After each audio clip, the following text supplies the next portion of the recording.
picture in this world's U.S. World and News Report is a man in a hospital coat and wearing a mask, striding by a shuttered business in San Francisco. Someone has spray painted across the plywood that has been hastily put up. On one side it says, "We will get by," and on the other side it says, "We will survive." Can I do this hard thing? Many of us are asking that question. Depending on our situation and our personality, we're asking it in different ways. For some of us, it is a genuine question, can I do this hard thing? And for others of us, it's a brusque retort. I can do this hard thing. Of course I can do this hard thing. For others of us, it's more tentative. I know I can do this hard thing. I know I can go on. Whatever place we find ourselves in this morning, we know that we are different people than we were just a week ago. We've found all kinds of hidden strengths within us that we didn't know we had. We know that we'll be different people a couple weeks from now as we learn more about what the costs and the tolls of this pandemic are that we're facing with the rest of the world. So where I want to start today is with those resources that are within us, the ones that are sort of like our good china. We don't use them all the time, but they're there, and we can use them when we need them. A couple of years ago, many of the things that I feared most could happen happened to me, and one thing I found was that though my world did turn upside down for a while and got a little upended, I found a spiritual warrior that was inside of me that I never knew was there. And I'm here to say this morning that that spiritual warrior is inside of you as well. There are reserves inside of you that you didn't know you even had.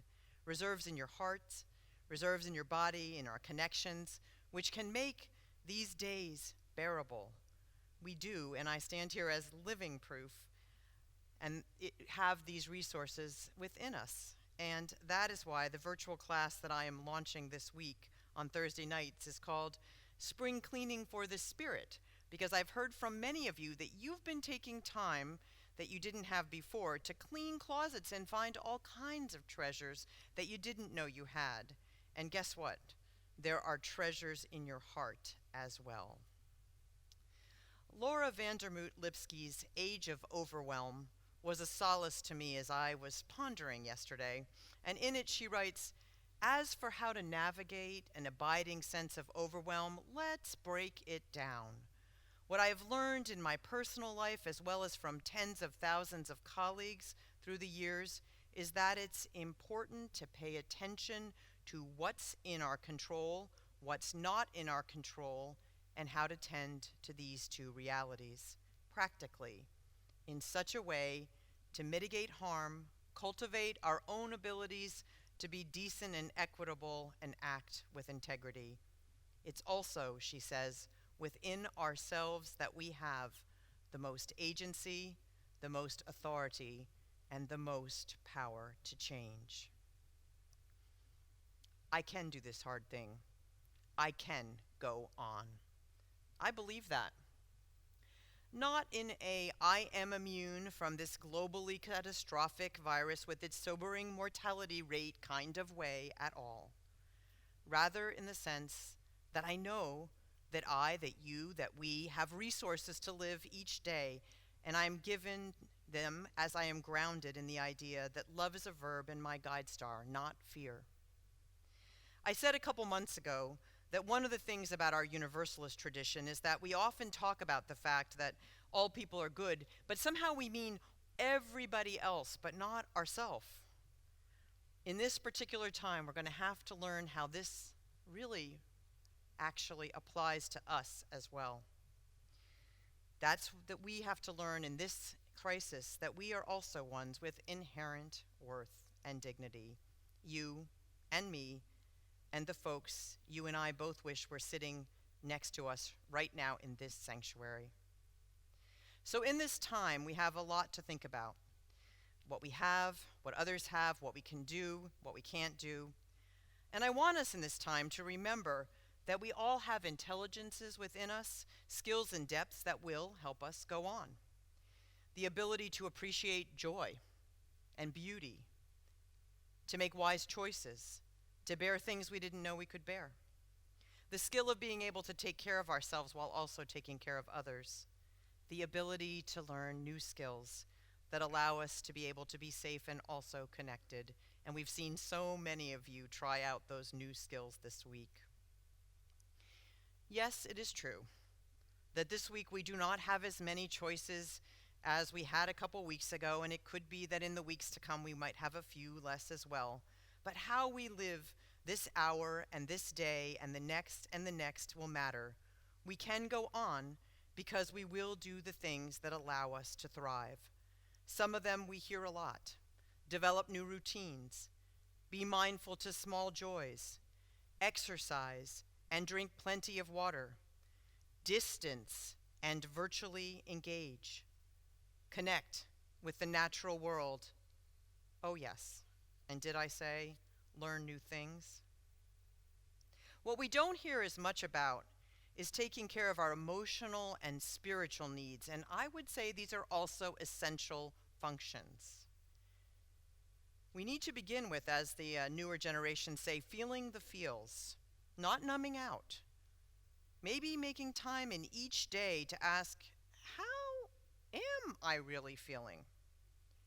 I have been in so many meetings this week where somebody teared up, a Zoom meeting, hours and hours of them, but somebody teared up and then said, oh, I'm sorry. To which I always want to reply, why? For feeling sad about a tragic time? I cried when I wrote this sermon, thinking about all of you and all of those that I love, and I might tear up again, and you're not getting any apology from me, because those tears mean that I can go on, and yours will mean that you can too. And that brings me for a moment to humor and to joy. We need to start a forum for the best meme jokes, posts, and tweets about these times, because we just really have to keep laughing. So here are a few of the ones that I found that are actually approved for Sunday morning, even if it is virtual. There's a circle of laptops facing one another on a table, and the image of a man on one of them is saying, "Who called this meeting?" There's a couple sitting at a table, each with their own laptop, and one is saying, "Maybe you should work from somebody else's home." And then the one sent to me the most, "Your grandparents were called to war. You're being called to sit on your couch. You can do this." There's another post, this one from Facebook. "Oh, now everyone wants to know what introverts do for fun." We need to laugh and not be afraid of joy, because it's one of our superpowers in this time. Wherever you are, whoever you're with, say it to yourself, or maybe even say it out loud. I can go on. And we can go on. No act of prophecy is needed to say that if we need one another now, we're going to need one another more before this is over. And can I talk for a moment about asking for help? This is not necessarily one of the superpowers that all of you know that you have. Now, all of our members should have received an email from their neighborhood networks and friends who want to join. Let us know if you didn't. If you need something, let somebody know. Don't add to our heartbreak by letting us find out later that you needed something that we could have helped you with that you didn't ask for. And don't fail to fight the flattening curve here that we're doing by going someplace that you shouldn't go when there are others who are able to do that for you. There are people who are willing and not in a risk group who also want to do things. And there are people of all kinds who are willing to help you learn how to use your computer to connect in a no shame, no blame learning situation. We need to keep in mind in these times that not everybody has a laptop or computer access. This week we will be setting up ways to communicate with those who do not. If you want to help, let me know. Staying connected is important because we have resources among us and we can help one another in real ways. It's not just abstract. Most of us have already lost income and a growing number have lost jobs, as I mentioned, in our joys and sorrows. I'm appreciative of those who have already contributed to the minister's discretionary fund because it's a way we can help those who we love in a confidential manner. We need to remember that some of us do not have a couch either, or even a stable home, and it is important for us to hold this in our embrace as well. As this first week of shelter in place went on, people began calling and asking what they could do. And Laura Vanderhoot Lipsy goes on to say this: once we have identified circumstances within our individual control that are contributing to overwhelm, we get to ask ourselves, am I going to choose to roll on as it is, or should I change my circumstances? What can I do in this instance to eliminate or mitigate harm? What can I do that would be helpful? Every one of us has that good within us. We bring resources, and in this time, not a regular time, we know that together we will be more because there are people among us who already know about surviving, and we need to tap their wisdom. Some of us are experiencing for the first time what it means to be in a world where you can't control things, and that can be excruciating. And others among us already have had a lot of experience knowing that that can be true, and they have advanced degrees in that kind of survival. Let's be curious. Let's listen. We might find sustenance in places that we never thought to look. One of the friends who joined us last year in this congregation is living behind a shopping center now in one of our cities and has set up a station to feed other unhoused people because the other resources out there, folks, have just really dried up for people that aren't mobile. People who have been living on the edge of survival have much to teach us. They have been trying to live in this place that we are now entering for a very long time. And the song that we will sing at the end was inspired by spirituals, that life-giving form of a people who knew what it meant to survive. We can go on together. We need to listen to the doctors. We need to listen to science. And we also need to listen to the people that know what it's like to tell the truth about the science and know how important it is, but not have the resources to do the things that are needed, because we're living in that world now. We need to listen to the people who know what it's like to move forward without a clear path, because they've been doing that for many years now. We need to listen to the people who need us to share what we have, not in a foolhardy way that endangers us, but in a way that says, okay, I have enough, and I will gladly give you what I can. We need to help our neighbors hardest and first hit, for the numbers in our county suggest that this is going to be real for us. And that is why we have added a week here to our physical hosting of winter nights, why we have a blood drive currently scheduled for April 6th, why we are investigating some cloth mask sewing projects for the congregation, and why I will be asking the board to authorize a virtual community pantry, which will use our online script program to provide food and other needed supplies to our neighbors in need without increasing physical contact.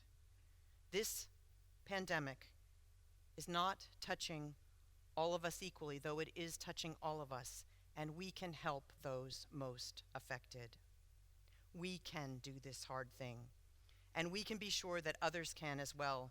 As one of my inspirers, the civil rights attorney Brian Stevenson, says, "You don't have to have all the answers. You just have to have a heart willing to be in community."